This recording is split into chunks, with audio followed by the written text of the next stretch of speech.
Biz Чапчыма ашуусунда турабыз. Мына Жаңы Базар айылынын үстүнөн дагы бир жолу көргөзөйүн. Бул ошол Чаткал дарыясы. Бул ошол асманда деген белгиси экен да, тирүү чыгып кеткен дегенчи 4-кабатта. Бардык региондордун өзгөчөлүгү, өзүнчө кооздугу, өзүнүн үрп-адаты, жүрүм-туруму менен өзгөчөлөнүп, мындай баалуулуктарыбыз аябай көп. Кандай сабак, жакшысызбы? Жакшы, Кудай аш. Каяктан болосуз? Көз Сумсардан, мен ошо Алайга баргам Күлчеге. Барып, баягы онда Отунбаев аргиле. Агат ким бискен ошондо баргам. Кыз булакта турабыз. Азыр бул жерди ушул Спирт булак деп коет экен, бирок өзүнүн аты ошол Кыз булак экен. Жалаң жакшы нерселерди гана чыгарган аракет кылабыз. Бул жолдорду оңдош керек, тигиндей мындай деген бул эч кандай сын пикир эмес, болгону сунуш.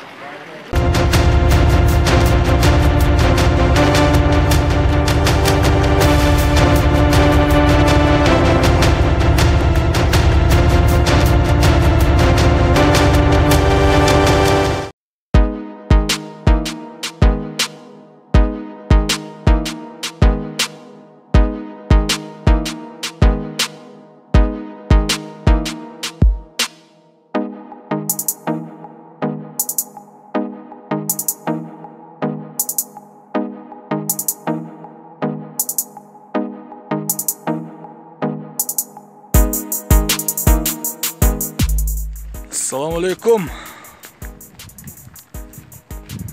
Biz Чапчыма ашуусунда турабыз. Чаткал тоолору, Чапчыма. Бул тарапка Чаткалга кетебиз, Чаткал өрөөнүнө. Ошо өзүбүздүн жөрөлөр болуп келип, эс алганы келдик. Абанын тазалыгы, тоолордун бийиктиги ушул жерде байкалат экен. Чаткалды сагынгандар көрүп алгыла.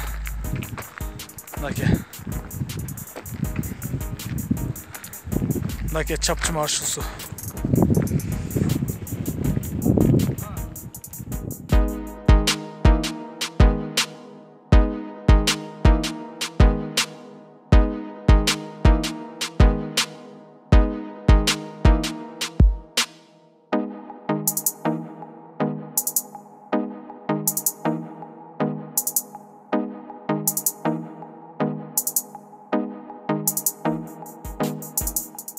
Мына биз Чаткал районуна караштуу Жаңы Базар айылында турабыз. Мына Жаңы Базар айылынын үстүнкү көрүнүшү.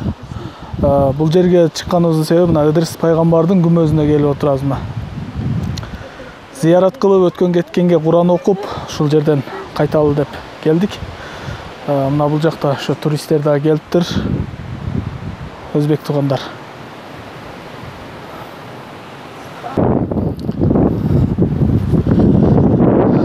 Азыр кыдырып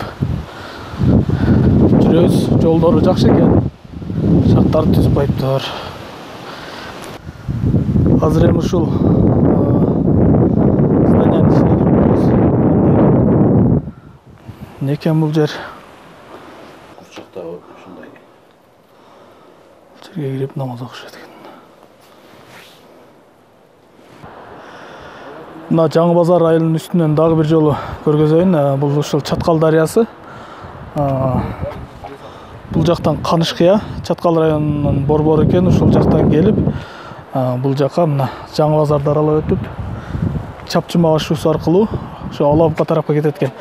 Ал эми бул мына ушул жерде намаз окуп, азыр көрдүңүздөр, ушул жерден зыярат кылып, жакшы тилек каалоолорун айтып кетет экен. Анан азыркы бул жерде аксакалдардын айтымында мына ушул кирпиштер, ушул курулуш 12-11 кылымга таандык экен.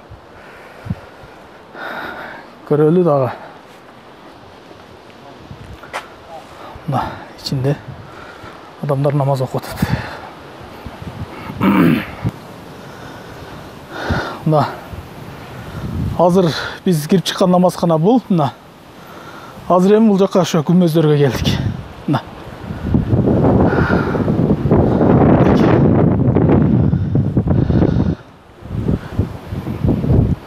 İçine girip görelim. Bismillahirrahmanirrahim.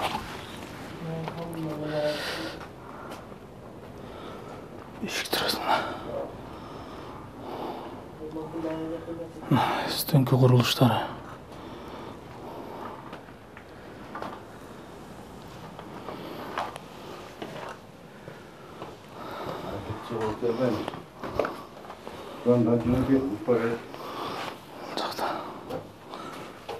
Arapça жазуулар турат.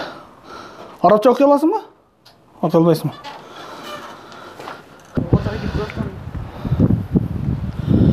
Кирип көрөлүчү. О, ошол турбалар экен. Ачып коет да, асманда деген. Бул ошол асманда деген белгиси экен да, тирүү чыгып кеткен дегенчи 4-кабатта. Мына.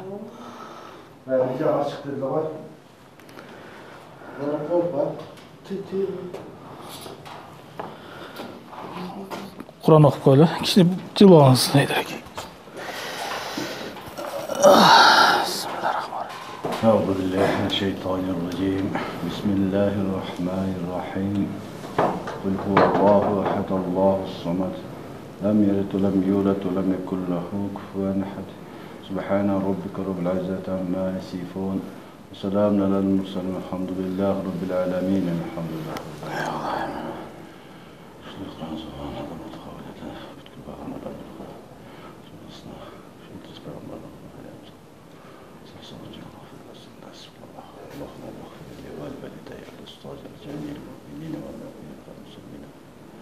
ربنا اتنا في الدنيا حسنة وفي الآخرة حسنة وقنا عذاب النار اللهم صل وسلم وبارك عليه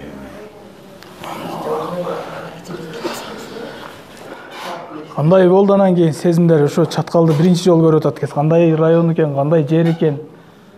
Аллага шүгүр, жакшы, сабагыла турган жер экен. Келгенибизге ыраазыбыз. Албетте жакшы тарыхый жерлер бар экен. Аябашынан тарыхый жерлер бар экен. Жолу бир аз татал экен, Жолу гана бүтке. Эми асфальттаса деле тайгаланып кеттик да, ушу шагал эле жолу Кудай жакшы. Жок, оңдоп койсуң кичине, жакшы оңдоп койсо шипир болбой. Мына урматтуу биздин каналдын көрүүчүлөрү, мына өзүңүздөр көргөндөй, Кыргызстанда бүт керемет жерлер көп аябай. Мына Чаткалды мисалы ушул Ыдырыс пайгамбар күмбөзүндө турабыз. Мына бул жагы тоолорду көрдүңүздөр, Канышкыя, Жаңы базар, Айгыржал, тиги Акташ, бул жерден эмне деген кыйындар чыккан. Мисалы Талай Бектурганов ушул азыркыга чейин жаштардын да жүрөгүндө, өткөн муундун жүрөгүндө, улуу муундун жүрөгүндө да калган. Менин айтайын дегеним, ушундай Кыргызстанда мыкты жерлерибиз бар.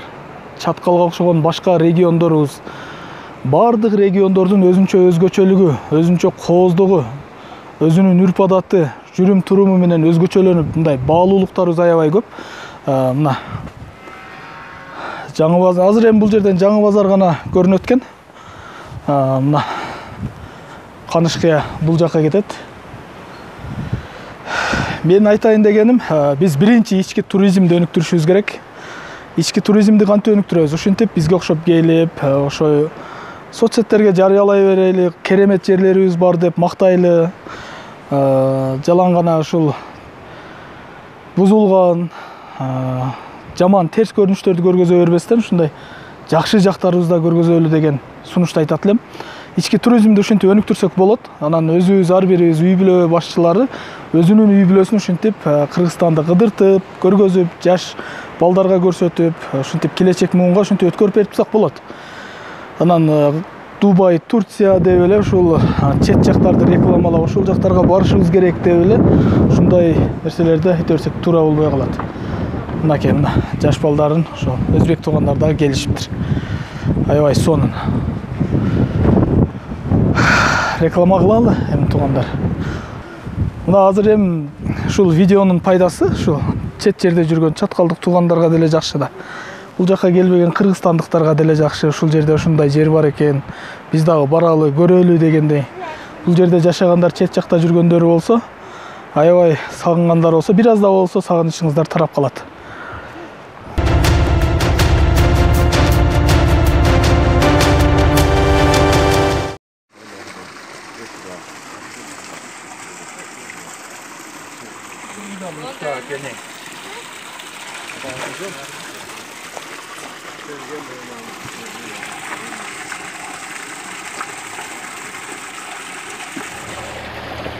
Кыз булакта турабыз. Азыр бул жерде ушул спирт булак деп коет экен. Бирок өзүнүн аты ошол Кыз булак экен. Келген майман көөнүн алып, керемет жер кулпунат, кыргыз өлбөй жашасын деп Кыз булак сизге суу сунат. Накеттаева дейт. Сонун жер экен мына. Көрдүңүздөр. 28 август. Өкүнүчтүүсү. Кандайсыз, жакшысызбы? Жакшы, Кудай. Каяктан болосуз? Көз Сумсардан. Мен ошо Алайга баргам Күлчеге. Барып, баягы отун байып аргиле. Агат кимискен ошондо баргам. Булар эми жакшы жер экен. Мына бизге мына жакшы болду. Мына дем алып келатсыздар. Өкүнүчтүүсү мына суулар тазалап койбоптур да, кир кылып коюптур бир аз, Сала шуяга карабаптыр, мына түйрөтө шуягын. Болду, ошоларды айт деп коесуздар да. Болду. Болду. Сөз жок.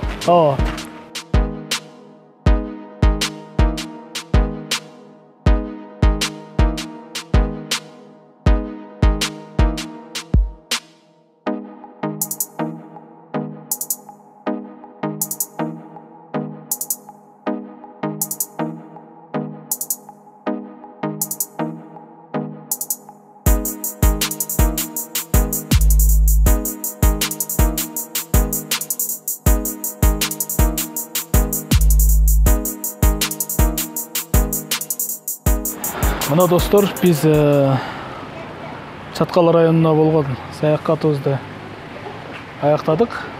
Бул жака биз ошол өзүбүздүн тааныштар, жоролор болуп келип, эс алып, кичине болсо да сиздерге